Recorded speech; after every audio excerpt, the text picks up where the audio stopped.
வணக்கம். Vista academy Erode. நம்ம இன்றைக்கு பார்க்கும் தலைப்பு தமிழ் தேர்வுத்தாள்களில் கேட்கக்கூடிய புலவர் மற்றும் அவருடைய சிறப்பு பெயர்கள். பகுதி ஆள வரக்கூடியது உங்களுடைய எலிஜிபிலிட்டி பேப்பர் ப்ளஸ் லாங்குவேஜஸ் அப்படின்னு பார்க்கும்போது 100 மதிப்பெண்களில் பகுதி ஆள வரக்கூடிய புலவர் மற்றும் அவருடைய சிறப்பு பெயர்கள், அதில் வரக்கூடிய மிக முக்கியமான கேள்விகளை தான் நம்ம ஒருங்கிணைந்து பார்க்க போகிறோம். முதல், ஆளுடைய பிள்ளை என அழைக்கப்படுபவர் யார்? ஆளுடைய பிள்ளை என அழைக்கப்படுபவர். இதில் பார்த்தீங்க அப்படின்னா ஒரு 4 விதமான டிஃப்ரெண்ட்ஸ் கைண்ட் ஆஃப் வெரைட்டிஸ் இருக்குது. ஆளுடைய பிள்ளை, ஆளுடைய அரசு, ஆளுடைய நம்பி, ஆளுடைய அடிகள். இது எப்பவுமே நம்மளுக்கு குழப்பத்துக்குள்ளாகக்கூடிய ஒரு பகுதி. அதனால் நம்ம இதை மஸ்ட்டு பார்த்துடலாம். ஆளுடைய பிள்ளை என அழைக்கப்படக்கூடியவர் யாருன்னா திருஞான சம்பந்தர். ஆளுடைய பிள்ளை என அழைக்கப்படக்கூடியவர் திருஞான சம்பந்தர். ஆளுடைய அரசு என அழைக்கக்கூடியவர் திருநாவுக்கரசர். சரி, ஆளுடைய அரசு திருநாவுக்கரசர். ஆளுடைய நம்பி சுந்தரரார். ஆளுடைய நம்பி என அழைக்கப்படக்கூடியவர் சுந்தரரார். ஆளுடைய அடிகள் என அழைக்கப்படக்கூடியவர் மாணிக்க வாசகர். ஆளுடைய அடிகள் என அழைக்கக்கூடியவர் மாணிக்க வாசகர். ஒன்ஸ் அகைன் நம்ம பார்க்கலாம். ஆளுடைய பிள்ளை திருஞான சம்பந்தர். ஆளுடைய அரசு திருநாவுக்கரசர் அப்பர் என்று அழைக்கப்படக்கூடியவர். ஆளுடைய நம்பி சுந்தரர். ஆளுடைய அடிகள் மாணிக்க வாசகர். முதல் சித்தர் யார் அப்படிங்கிறது ப்ரீவியஸ் ரிப்பீட்டட் கொஸ்டின். திருமூலர். முதல் சித்தர் திருமூலர். சித்தர்களின் தலைவன் என அழைக்கப்படக்கூடியவர் அகத்தியர். சித்தர்களின் தலைவன் அகத்தியர். முதல் சித்தர் திருமூலர். சித்தர்களின் தலைவன் அகத்தியர். தொண்டர் சீர் பரவுவார் என அழைக்கப்படக்கூடியவர் சேக்கிழார். தொண்டர் சீர் பரவுவார் சேக்கிழார். அருண்மொழி தேவர் சேக்கிழார்.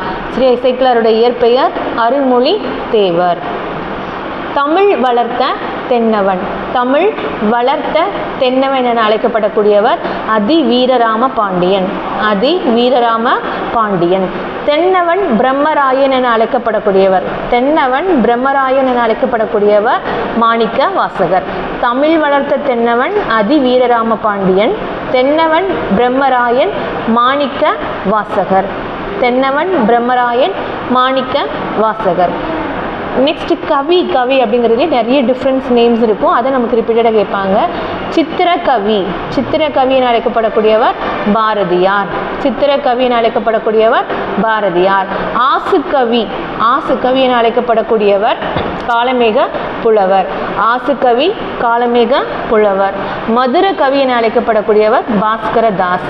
மதுர கவி என அழைக்கப்படக்கூடியவர் பாஸ்கர தாஸ். வித்தார கவி. வித்தார கவி என அழைக்கப்படக்கூடியவர் திருமலை இசை ஆழ்வார்.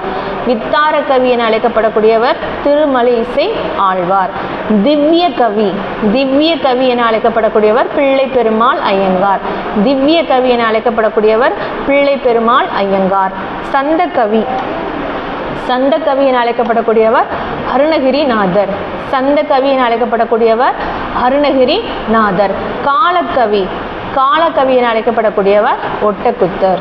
காலக்கவி என அழைக்கப்படக்கூடியவர் ஒட்டக்கூத்தர். சரிங்களா? உங்களோட தமிழ்களில் இந்த மாதிரியான கேள்விகள் ரிப்பீட்டடாக கேட்கக்கூடிய ஒரு விஷயந்தான். ஆனால் இவரா அவரா அப்படிங்கிற சந்தேகத்துக்குள்ளாவே இருக்கும். இப்படி சேர்த்து வச்சு நீங்கள் படிச்சிங்க அப்படின்னா உங்களுக்கு மறக்கவே மறக்காது.